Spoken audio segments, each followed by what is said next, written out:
ఈ రోజు వచ్చేసి కాకరకాయతో ఒక రెసిపీ అయితే చేసి చూపిస్తున్నాను. అదేంటంటే కాకరకాయతో కాకరకాయ చిప్స్ ఎలా చేయాలో చూపిస్తాను. మనం కాకరకాయ ఏ సైజ్ అయినా తీసుకోవచ్చండి. పెద్ద సైజ్ అయినా తీసుకోవచ్చు, మీడియం సైజ్ అయినా తీసుకోవచ్చు, చిన్న సైజ్ అయినా తీసుకోవచ్చు. మీ ఇష్టం, అది ఏ సైజ్ అయినా తీసుకోవచ్చు. ముందుగా మనము తీసుకున్న కాకరకాయని నీట్గా వాష్ చేసేసుకొని ఇలా కట్ చేసి పెట్టుకోవాలి. మధ్యలో ఉన్న మనకు లేయర్ ఉంటుంది కదా, ఆ లేయర్ అంతా రిమూవ్ చేసుకోవాలన్నమాట. మొత్తం ఇలానే పీసెస్ అన్ని మనము రిమూవ్ చేసేసుకొని మధ్యలో ఉన్న లేయర్ని ఇలా కట్ చేసి పెట్టుకోవాలి. మనం కాకరకాయతో రకరకాల రెసిపీస్ అయితే చేసుకుంటాము. ఇప్పుడు వచ్చేసి నేను నా స్టైల్లో కాకరకాయ చిప్స్ ఎలా చేయాలో చూపిస్తాను. నేను మొత్తం అయితే ఇలా అన్ని వాష్ చేసేసుకొని కట్ చేసి పెట్టుకున్నాను ఈ రకంగా. మరి రెసిపీ ఎలా చేయాలో వీడియోలోకి వెళ్దామా. ఇప్పుడు వచ్చేసి కాకరకాయ చిప్స్కి కావాల్సినవి పసుపు, ధనియాల పొడి, గరం మసాలా, ఇక్కడ వచ్చేసి ధనియాల పొడి, గరం మసాలా, సాల్ట్ వచ్చేసి పింక్ సాల్ట్ తీసుకున్నా నేను. మీరు ఏదైనా తీసుకోవచ్చు, నేనైతే పింక్ సాల్టే వాడుతూ ఉంటాను ఇంట్లో కూడా. ఇక్కడ వచ్చేసి నెక్స్ట్ వచ్చేసి కారం, శనగపిండి, కార్న్ఫ్లోరు. ధనియాల పొడి అనేది నేను ఇంట్లోనే చేసుకుంటాను కదా, మీ ఇష్టం, మీరు బయట తెచ్చుకుందైనా వేసుకోవచ్చు. ఒకవేళ లేదంటే ఇంట్లో చేసుకునేదైనా వేసుకోండి. మనకైతే ఇప్పుడు కాకరకాయ చిప్స్కి కావాల్సినవి మీకు చూపించాను కదా, మళ్ళీ ఒకసారి చూపిస్తాను.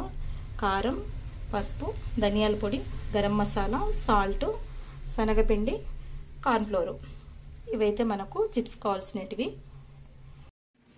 ఇప్పుడు వచ్చేసి మనము కట్ చేసి పెట్టుకున్నాం కదండి, వాష్ చేసి కట్ చేసి పెట్టుకున్నాం కదా కాకరకాయ వచ్చేసి.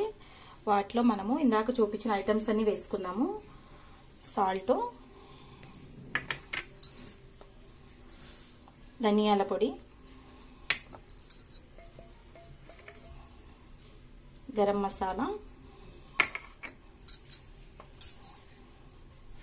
కారం. మనకు ఆల్రెడీ కాకరకాయ వేడి కదండి, పైగా మనకు కారం అనేది ఎక్కువ వేసుకోకూడదు, చూసి వేసుకోండి. నెక్స్ట్ వచ్చేసి పసుపు, అలాగే శనగపిండి, నెక్స్ట్ వచ్చేసి కార్న్ఫ్లోర్. మీరు కార్న్ఫ్లోర్ కొద్దిగా ఎక్కువనే తీసుకోండి. శనగపిండి ఒక భాగం తీసుకున్నారనుకోండి, కార్న్ఫ్లోర్ వచ్చేసి 3 భాగాలు తీసుకోండి. మొత్తం ఇవన్నీ వేసేసి మిక్స్ చేసేసుకుందాం. ఇప్పుడైతే ఇవన్నీ ఇలా అన్ని వేసేసి మిక్స్ చేసి పెట్టుకున్నాం కదండి, కారము, సాల్ట్, పసుపు అన్ని. నెక్స్ట్ వచ్చేసి మనము ఇలా ఒక లెమన్ వేసుకోవాలి. లెమన్ అనేది కట్ చేసుకొని ఇలా మనం లెమన్ జ్యూస్ అనేది ఇలా వేసేసుకోవాలి. లెమన్ వేసిన తర్వాత మళ్ళీ మనమంతా ఒకసారి మొత్తం ఇలా మిక్స్ చేసి పెట్టుకోవాలి. ఇప్పుడు ఎలా వేసుకోవాలి చూపిస్తాను మీకు. ఇప్పుడు వచ్చేసి లోతుగా ఉన్న ఒక కడాయి అయితే పెట్టేసుకొని అందులో మనము ఆయిల్ వేసుకోవాలి. మనకు కడాయి అనేది లోతుగా ఉండడం వల్ల డీప్ కడాయి అయితే మనకు కొద్దిగా ఫ్రై అవ్వడానికి ఈజీగా ఉంటుందన్నమాట. నేనైతే కడాయి పెట్టేసి ఆయిల్ అయితే వేసాను. ఆయిల్ హీట్ ఎక్కిన తర్వాత మనము చిప్స్ అనేది వేసుకుందాము. ఇలా ఆయిల్ అయితే హీట్ ఎక్కాక మనం ఒక్కొక్కటి ఇలా వేసేసుకోవాలన్నమాట. ఇలా వేసేసుకొని కాస్త మీడియం సైజులో పెట్టుకొని ఫ్రై చేసేసుకోవాలి. చూడండి, ఇక్కడ మనకు కాకరకాయ అయితే ఫ్రై అయిపోతుంది కదా, చిప్స్ అయితే మనకు రెడీ అవుతున్నాయి. క్రంచీగా, చాలా క్రంచీగా ఉంటాయండి ఇలా చేసుకుంటే. కార్న్ఫ్లోర్ అనేది మనకు క్రంచీనెస్ ఇస్తుంది కదా. చూడండి, చిప్స్ అయితే మనకు రెడీ అయిపోయాయి. ఇలా మనము సిమ్లో పెట్టేసి స్లోగా ఫ్రై చేసుకోవాలన్నమాట ఇలా చిప్స్ని. చూడండి, మనకు కాకరకాయ అయితే ఫ్రై అయిపోయిందనమాట. మనకు బ్రౌన్ కలర్ అయితే వచ్చేసాయి. మొత్తం అన్ని ఇలానే ఫ్రై చేసుకోవాలి. ఈ రకంగానే మనము కాకరకాయ అయితే చిప్స్ ఫ్రై చేసేసుకోవాలి.